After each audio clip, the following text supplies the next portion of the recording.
India जो है वो जिस तेज़ी से तरक्की कर रहा है वो तीसरे से मे बी वो दूसरे नंबर पे भी आ जाए, चाइना को भी बीट कर जाए। इंडिया को wish you the very best of luck for the coming 8 years। आपने प्लान किया है और हम आपको ग्रो करना देखना चाहते हैं। झूठी पॉलिसी आपको बता रहे हैं कि वो दुनिया का बड़ा बनने जा रहा है।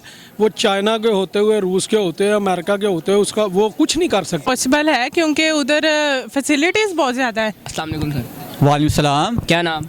जी मेरा नाम शाहिद।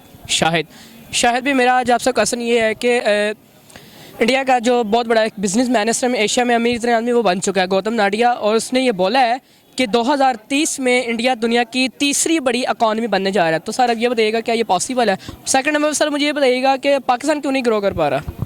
जी बिल्कुल, आपकी बात बिल्कुल ये राइट है। पहले सवाल का जवाब यही है कि बिल्कुल इंडिया बनने जा रहा है और वाकई उसमें असरात नज़र आ रहे हैं। आप देखें कि जब दुनिया की पाँचवें नंबर पे आने के लिए उसने इतनी एफ़र्ट की है, वहाँ तक वो पहुँच गया, तो क्या वो थर्ड तक नहीं एफ़र्ट करेगा? भाई 2030 तक उसने कहा मे बी ये उससे पहले पहुँच जाए। जिस तरह से बाहर की बहुत सारी इंडस्ट्री उनके मुल्क में मूव हो रही हैं या वहाँ इन्वेस्टर जो है इन्वेस्ट कर रहा है, तो इसी लिहाज से आप देखेंगे आने वाले टाइम में कि वहाँ पे इंडिया जो है वो जिस तेज़ी से तरक्की कर रहा है वो तीसरे से मे बी वो दूसरे नंबर पे भी आ जाए, चाइना को भी बीट कर जाए।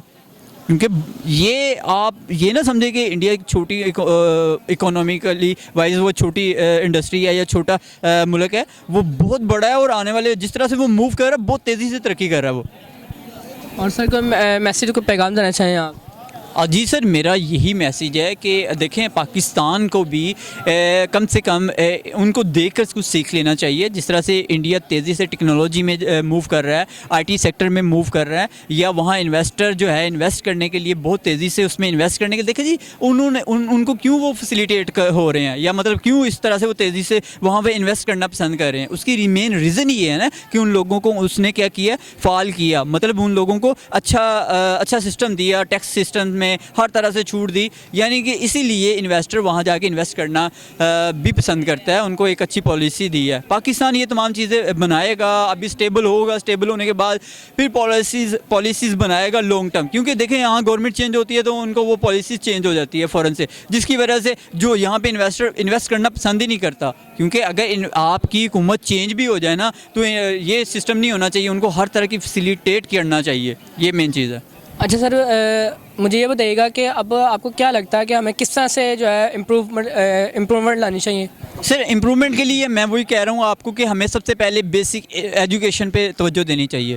हमारी एजुकेशन बेहतर है तो ऑटोमेटिकली हम बेहतर हैं। अगर हमारी एजुकेशन बेहतर नहीं है तो हमने सबसे पहले एजुकेशन के साथ साथ फिर वो तमाम मौक़ात पैदा भी करने हैं ताकि लोग इससे फैसिलिटेट हो सके, लोग इस पर जो है अपनी तवज्जो दे सकें, ताकि इस पर अपना काम कर सकें। फ़र्ज़ करें एक इंजीनियर बनता है, जब उसको यहाँ पर उस स्कोप की जॉब नहीं मिलेगी तो वो यहाँ से मुल्क छोड़ के किसी और मुल्क में जाके इंजीनियरिंग की जॉब करेगा, क्यों पसंद करेगा? इसीलिए क्योंकि हमें वहाँ मौका नहीं मिला। आप इंजीनियर तो बन गए हैं, अब इंजीनियर के लिए आपके पास जॉब ही नहीं है। सॉफ्टवेयर बन गया, सॉफ्टवेयर इंजीनियर बन गया, सॉफ्टवेयर के लिए सॉफ्टवेयर इंजीनियर की जॉब नहीं है। अगर पाकिस्तान में बहुत सारी ऐसे आप टॉपिक्स की बात करें जिसमें आईटी सेक्टर की बात करें, आपके मुल्क में अगर आईटी सेक्टर्स के हब्स नहीं यहाँ पे नहीं बनेंगी या बाहर जाके आप उसको इंट्रोड्यूस नहीं करवाएंगे, अब यहाँ पे आप सीख तो जाएंगे लेकिन आप बाहर मूव हो जाएंगे, क्या फ़ायदा उसका? अस्सलाम वालेकुम सर। वालेकुम अस्सलाम। क्या नाम?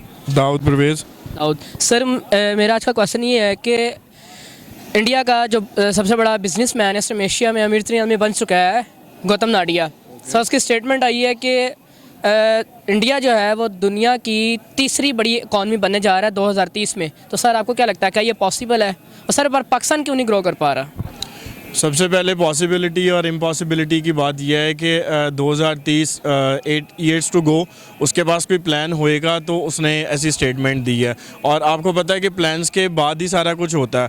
आप दूसरा क्वेश्चन का आंसर ये है कि आप इस वजह से नहीं ग्रो कर रहे कि आपके पास कोई प्लान्स नहीं है।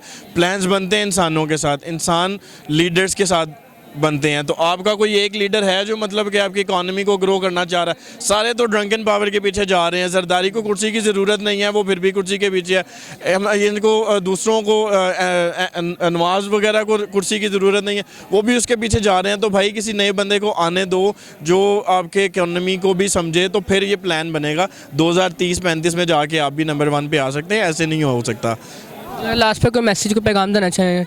किस इंडिया को या पाकिस्तान को? इंडिया को wish you the very best of luck for the coming 8 years आपने प्लान किया है और हम आपको ग्रो करना देखना चाहते हैं, क्योंकि आप हमारे नेबर हैं। तो wish you very best of luck. ऐसे नहीं है कि आप हमारे नेबर हैं तो हमने आपको गालियाँ निकालनी या बुरा भला ही कहना है। आपकी वजह से आपको देख के हमने इम्प्रूवमेंट बहुत सारे फील्ड में पहले भी की है, म्यूज़िक में की है, फिल्म इंडस्ट्री में की है। तो होपफुली आपसे कुछ देख के हम लोग सीख जाएंगे। तो wish you very best of luck. अस्सलाम वालेकुम सर। वालेकुम सलाम। क्या नेम सर? जी आमर अब्बास। आमर अब्बास। सर मेरा आपसे क्वेश्चन ये है कि इंडिया का बहुत बड़ा बिजनेसमैन है जिसका नाम गौतम नाडिया है, ठीक है। वो एशिया का बहुत अमीर तरीन है इस टाइम, और उसने ये बोला है कि इंडिया दुनिया की तीसरी बड़ी इकॉनमी बनने जा रहा है। तो सर क्या ये पॉसिबल है? और जैसे सर मुझे ये बताएगा कि पाकिस्तान क्यों नहीं ग्रो कर पा रहा? बिस्मिल्लाहिर्रहमानिर्रहीम। ये तो सरासर वो एक किस्म की वो अपनी झूठी पॉलिसी आपको बता रहे हैं कि वो दुनिया का बड़ा बनने जा रहा है।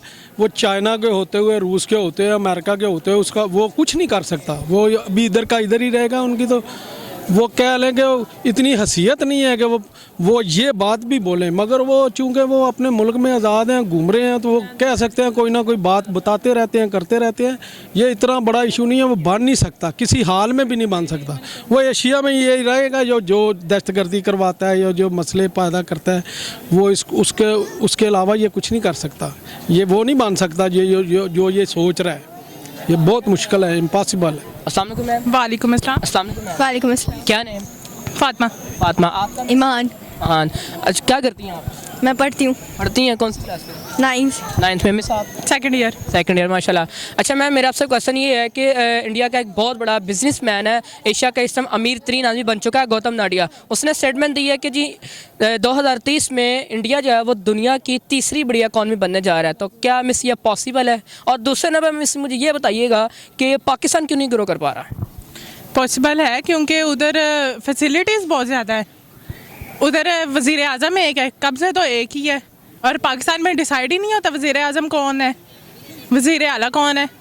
यहाँ पे इमरान खान अलग वज़ीर आज़म बना हुआ है, नवाज शरीफ लंदन बैठा अलग वज़ीर आज़म है, यहाँ पे बिलावल अलग अपनी टीम का वज़ीर आज़म है।